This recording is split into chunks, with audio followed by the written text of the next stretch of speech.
Hemos tenido unos terribles incendios que por supuesto están aumentando el nivel de estrés, de preocupación, no solo de todas las familias, también enfocados por supuesto que los jóvenes. ¿Qué pasa con la salud mental? Lamentablemente no son estos los únicos episodios que están tensionándola. Vamos a estar conversando de esto, una mirada más en general, junto a Vania Martínez. Ella es psiquiatra de la Universidad de Chile, parte del Núcleo Milenio para mejorar la salud mental de adolescentes y jóvenes INJAI. ¿Cómo está, Vania? Bienvenida. Hola, muchas gracias por la invitación. Tenemos ya una pandemia, se le han sumado problemas de inseguridad, delincuencia y ahora más encima toda esta crisis de los incendios. ¿Cómo ve, cómo impacta esto en la salud mental en general y por supuesto en particular de los jóvenes y adolescentes? Sí. Bueno, el grupo de jóvenes y adolescentes ha sido uno de los más impactados en términos de salud mental. Esto es por varias investigaciones, tanto a nivel internacional como algunas que se están esbozando a nivel nacional también. Y pensar que los incendios no van a tener un impacto sería ilusorio. O sea, obviamente tienen un impacto en la salud mental y por eso cuando tenemos que dar un abordaje, una respuesta, una primera ayuda, debiera incluir aspectos de salud mental. Estamos acostumbrados a las catástrofes, hemos tenido lamentablemente muchísimas, seguiremos teniendo, pero los incendios son particularmente más dañinos desde todos los puntos de vista, me imagino que salud mental también. Se pierde todo, la vida comienza de nuevo, se pierden los recuerdos, se pierde hasta lo más básico para poder subsistir. ¿Cómo impacta eso, a diferencia de otras? Bueno, hay varias otras que han tenido harto impacto en nuestro país también, como pueden ser los terremotos, erupciones de volcanes, inundaciones, así, etcétera, etcétera. Los incendios son parte de eso también. Y por eso yo creo que es importante que consideremos esa experiencia que ya tenemos, cómo hemos actuado antes, qué sirvió, qué no sirvió, también la experiencia internacional para poder aportar en este momento a prevenir problemas de salud mental que sabemos que podrían tener un aumento. ¿Se considera en la política pública los temas de salud mental? Y le pregunto porque obviamente estamos preocupados de apagar los incendios, de llevar los kits, las cajas de emergencia, están preocupados de la reconstrucción, pero ¿qué pasa con la salud mental? ¿Alguien se preocupa de eso? Sí, se considera, probablemente aún insuficiente, de manera insuficiente. Sabemos que estamos al debe con lo que nuestro país invierte en temas de salud mental. De todo el presupuesto de salud, solo un 2,5% aproximadamente va a salud mental y tenemos que llegar a un 5, un 6%. Así que ahí estamos al debe en cuanto a recursos, pero no es solo el sector salud el que puede ayudar a prevenir problemas de salud mental, sino que tiene que ser un trabajo intersectorial. O sea, de partida, por ejemplo, todos los apoyos sociales son parte de una ayuda a eso. Educación, en el caso de adolescentes y jóvenes, tiene un rol fundamental. Por ejemplo, hay equipos de la JUNAEP, habilidades para la vida, que están entrenados también para aportar en estos momentos de emergencias y desastres. Hay mesas de trabajo, también hay equipos que se han formado, así que creo que hay un avance, pero que podemos seguir proporcionando más herramientas a la población en general. ¿Qué tan complejo es no abordar estos temas y que se acumulen? Porque a diferencia de una enfermedad o de una herida, que uno va, por supuesto, a un servicio de urgencia, te lo pueden curar, pero muchas veces estas cosas van quedando por detrás, van quedando tapadas. Claro, es complejo porque hay un grupo que va a poder sobrellevar esto de manera natural, quizás incluso va a aprender de las experiencias difíciles y se va a hacer más resiliente, pero hay otro grupo que pudiera verse tan agravado como tener, por ejemplo, depresiones graves, riesgo suicida o de autolesiones. Entonces, como no sabemos quién va a desarrollar un cuadro más grave, debiéramos apuntar a que todos estemos preparados para otorgar ciertos elementos o herramientas, un gran set de herramientas que el Ministerio de Salud también ha abordado, se llama Primera Ayuda Psicológica o PAP, y en eso todos nos podemos capacitar, no necesitas ser psicólogo, psiquiatra ni trabajador social para poder capacitarte en este sistema de PAP. ¿Ya? Ahí, por ejemplo, en el canal de YouTube de Hospital Digital, uno pone Primera Ayuda Psicológica y hay un curso, mini curso con herramientas básicas gratuitas al que todos podemos acceder, que es una primera mirada. Qué buena idea, pensando en que son muchos actores los que van a tener que intervenir en una crisis. Claro, quizá obviamente no es una terapia, pero con pequeños consejos, sutilezas de cómo tratar, cómo derivar, cómo detectar si hay un problema más grave, bueno, pueden marcar una diferencia. Claro, y hay mucha gente que está por ejemplo, los bomberos. carabineros, que están ahí en la primera línea, ¿cierto? Y que pueden tener estas herramientas, pero también hay gente voluntaria, ya pensando también el rol que pueden tener los jóvenes en estos jóvenes que no están en este momento en situación vulnerable, pueden aportar también, pero para poder aportar y ser un buen voluntario o voluntaria, se necesitan ciertas herramientas para que además ellos no se vean afectados en lo particular y que no afecten a las otras personas de forma dañina, porque uno quiere ayudar, no ir a dañarse, tal como le dicen, bueno, si quieres venir a ayudarnos a retirar escombros, tienes que traer estos implementos, guantes, no sé, zapatos de seguridad, etcétera. También en temas de salud mental es importante tener estas herramientas. Y estas herramientas, este set de herramientas parten por una preparación, que en el fondo es conocer qué es lo que ha ocurrido. Por ejemplo, es distinto llegar a un sector en que la gente ha perdido sus casas, en que ha habido fallecidos, ¿ya? A otro sector que tal vez lo más importante es recuperar su fuente de trabajo, ¿ya? Entonces, ver las necesidades y también los recursos que hay, eso es preparar. Observar cuando se llega al lugar, ver, hay gente aquí que puede necesitar una ayuda más urgente y es importante derivarla directamente a un servicio de urgencia, a una atención especializada, hay otras personas que no. Escuchar también, y ahí es la escucha empática, no yo imponer, ya esto se ha visto también estaba pensando en los medios de comunicación, también es importante que tal vez que se capaciten porque hemos visto cómo de repente desde los medios de comunicación no hay una escucha empática, ¿cierto? Y se proponen temas que son muy sensibles que al final a las personas las pueden dañar y después entonces conectarla con las ayudas que puede haber. Entonces preparar, observar, escuchar y conectar. ¿Cómo estamos en Chile en esta materia? Y le pregunto porque hace no tanto veíamos cifras que en nuestro país teníamos las tasas de suicidio más altas en jóvenes, de las más altas del mundo incluso. Obviamente cosas como esta siguen incidiendo y afectando entre muchas otras más, pero ¿cómo estamos en general? ¿Hemos logrado mejorar algo, tomar conciencia al menos de lo grave que es?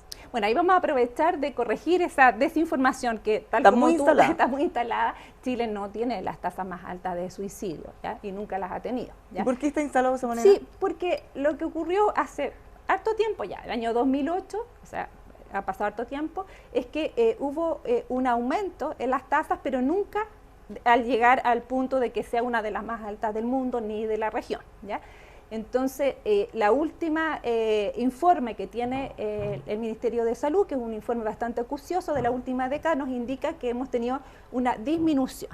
¿Qué pasó en pandemia? En pandemia incluso disminuyeron más los suicidios, ¿ya? Y ahí, bueno, hay una serie de hipótesis por qué puede haber ocurrido de eso. ¿Por qué? ¿Ya?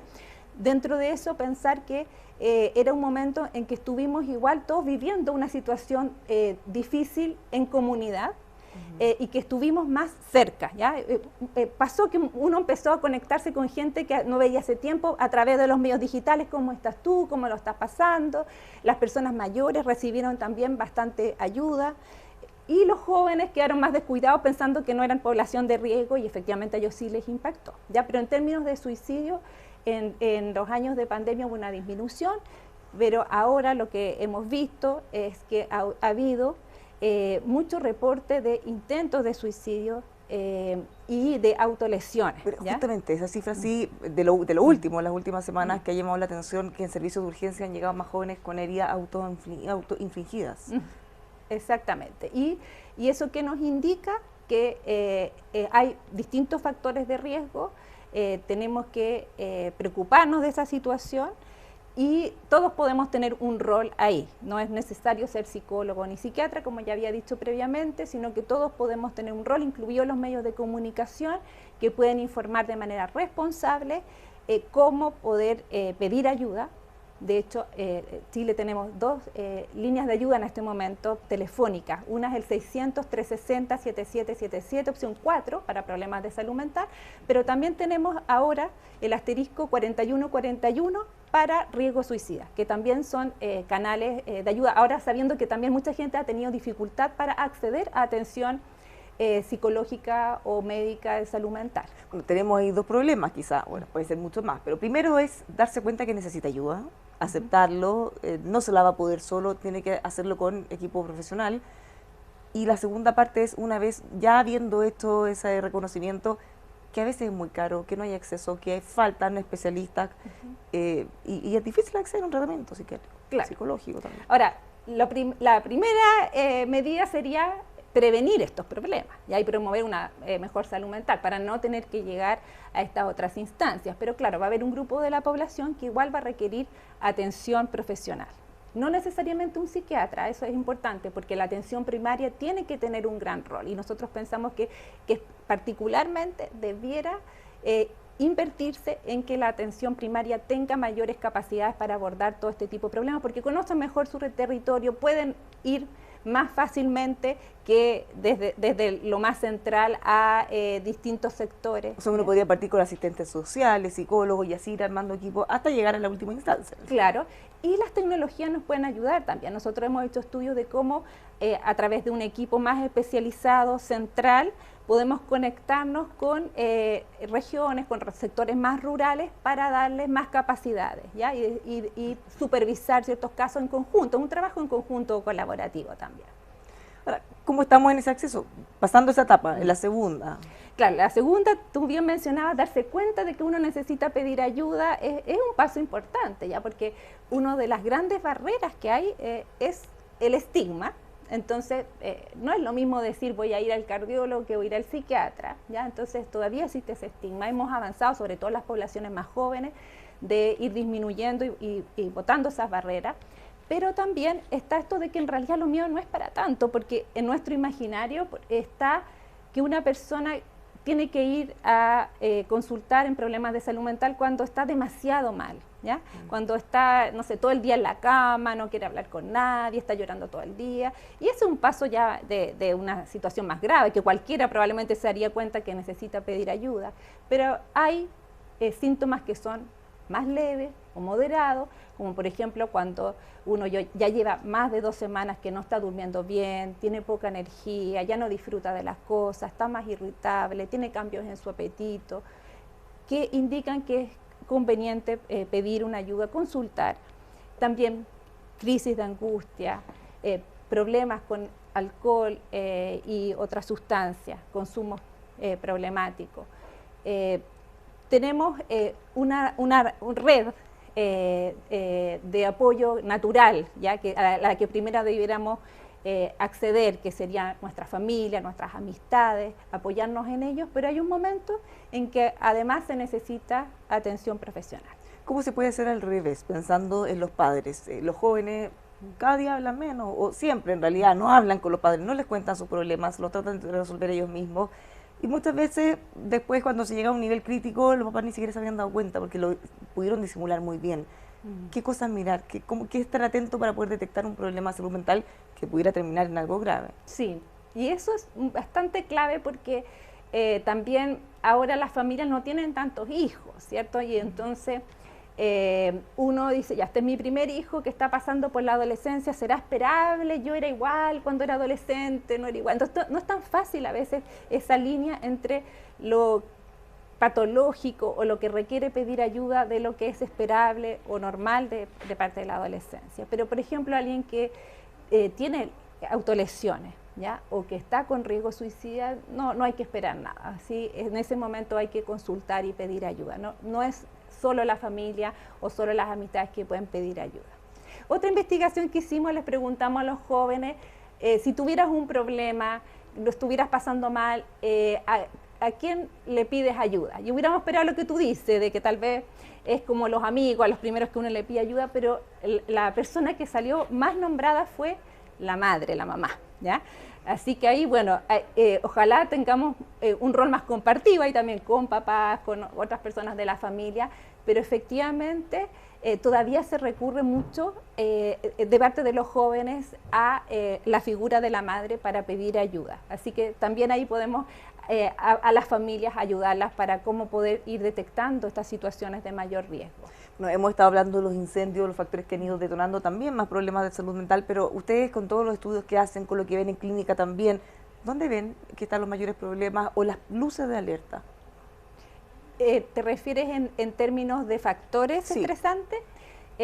Sí, bueno, nuevos factores, ¿ya? Y uno de los nuevos factores son las redes sociales, ¿ya? Entonces, si bien las redes sociales y la tecnología en general, nosotros las ocupamos mucho a favor, desde el Núcleo Milenio MAE, por ejemplo, tenemos una aplicación para celulares que se llama Cuida tu Ánimo, que es gratuita, que se la recomendamos y la ocupamos a favor, también sabemos que hay mucho ahí de ciberacoso, de también, por ejemplo, compararme con otras realidades, incluso existe la posibilidad de haber conductas que son de contagio social, ya que esa es una nueva estudio que estamos haciendo también, por ejemplo, en el caso de las autolesiones y riesgo suicida, a través de las mismas redes sociales. ¿Te acuerdas cuando una vez hubo por como contagio, como desafíos, más claro, que por un problema que se canaliza? Eso te iba a contar, que por una parte estaban esos desafíos, ¿te acuerdas que en algún momento hubo un juego ahí que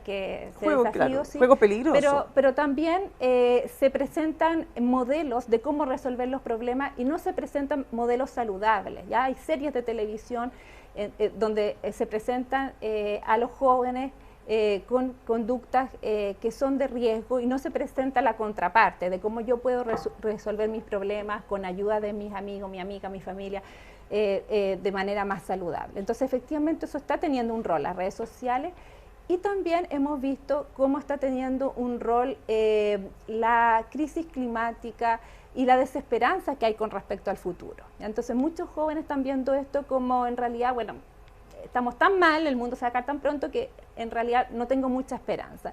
Y en eso también tenemos que trabajar, porque estamos en un momento en que efectivamente sí podemos hacer algo para que se revierta esta situación, o al menos no avance como ha estado avanzando hasta este momento, y ocuparnos de la salud mental de adolescentes y jóvenes. En algunos estudios hace poco había llamado la atención que aparentemente había más jóvenes involucrándose o interesados en política. Y eso puede tener mucho que ver con lo que usted dice, quizás necesidad, sobre todo en temas medioambientales o causas en particular.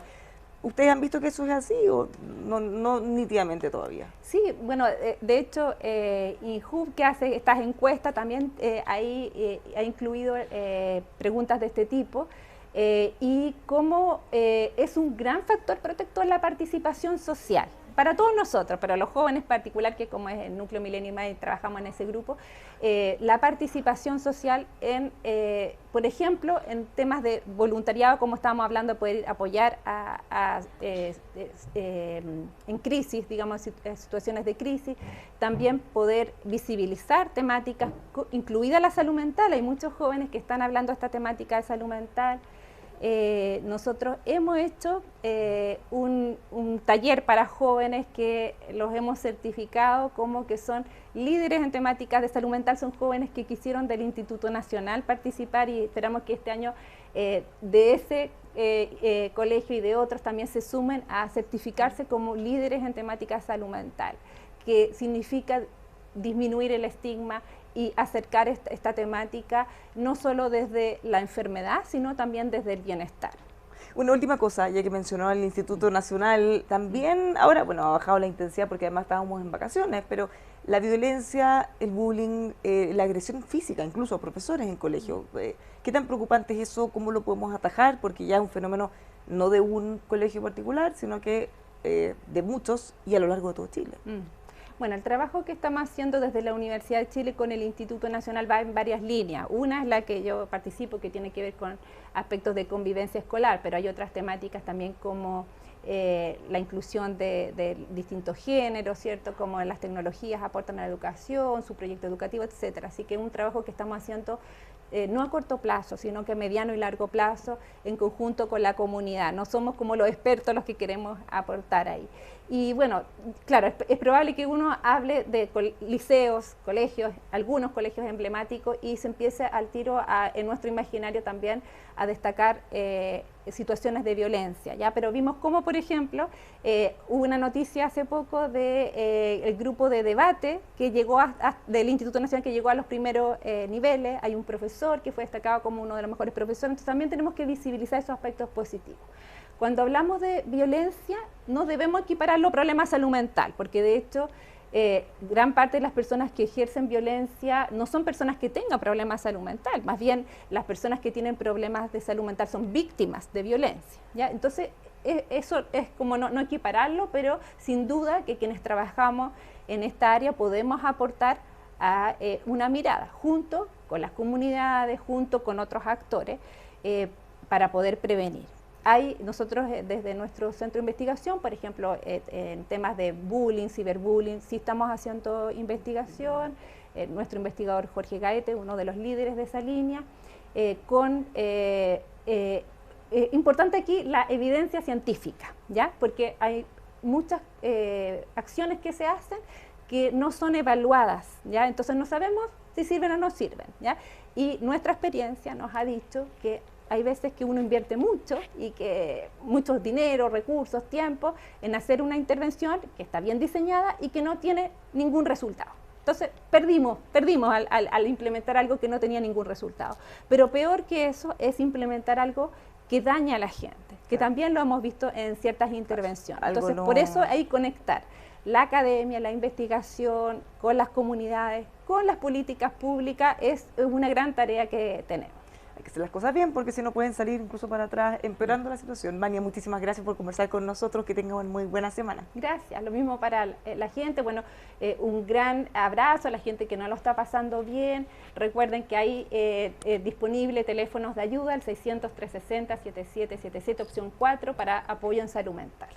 Dejamos ese dato, tremendo dato que puede ser muy útil en algún momento. Muchas gracias por acompañarnos, siga con nosotros aquí en emol.com.